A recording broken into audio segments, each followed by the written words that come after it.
بسم اللہ الرحمن الرحیم۔ سنار اور چور کی سبق آموز کہانی۔ ایک سنار کسی سفر پر روانہ ہوا۔ اس کے پاس کافی موتی تھے۔ اس نے وہ موتی ایک مجلس میں کھولے اور سب کو دکھانے لگا۔ اس نے ایک موتی جیب میں سے نکالا اور لوگوں کو دکھاتے ہوئے بولا کہ یہ موتی شب افروز ہے، یعنی رات کو چمکتا ہے۔ جب اس نے سامان سمیٹا اور اٹھ کر جانے لگا تو ایک چور جو اسی مجلس میں بیٹھا تھا پوچھنے لگا، جناب کہاں کے ارادے ہیں؟ سنار نے جواب دیا، بمبئی جا رہا ہوں۔ چور نے کہا، اتفاق دیکھیں نہ میرا بھی وہی کام کا پروگرام ہے، چلیں مل کے چلتے ہیں۔ ابھی سنار بھی سمجھ گیا کہ یہ میرا ہمسفر نہیں ہے، یہ اس موتی کے پیچھے ہے، لیکن سمجھدار تھا، کہنے لگا، آؤ چلتے ہیں۔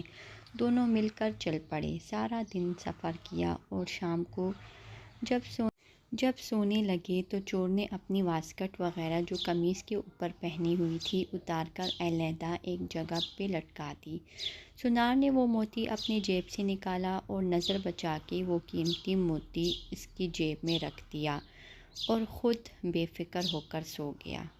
ابھی چور رات کو اٹھا اور اس کی جیب، اس کا سامان سب دیکھنے لگا، لیکن کہیں بھی موتی نہ ملا۔ آخر وہ سو گیا۔ صبح اٹھتے ہی سنار نے نظر بچا کر وہ قیمتی موتی اس کی جیب سے نکال کر اپنے پاس رکھ لیا۔ جب چور اٹھا تو اس نے ناشتہ کرتے ہوئے سنار سے باتوں باتوں میں پوچھا کہ وہ تمہارے پاس وہ جو قیمتی موتی تھا وہ کہاں ہے؟ رات کو چمک بھی نہیں رہا تھا۔ سنار نے موتی جیب سے نکال کر دکھایا اور کہا کہ یہ تو میرے پاس ہے۔ چور حیران ہو گیا کہ میں نے اس کی پوری جیب چھان ماری لیکن مجھے یہ نہ ملا، لیکن اس نے بھی جیب سے نکال کر دکھا دیا۔ خیر آج رات نکال لوں گا۔ سنار نے اگلی رات پھر وہی عمل کیا۔ ادھر چور بھی ساری رات ڈھونڈتا رہا لیکن کچھ نہ ملا۔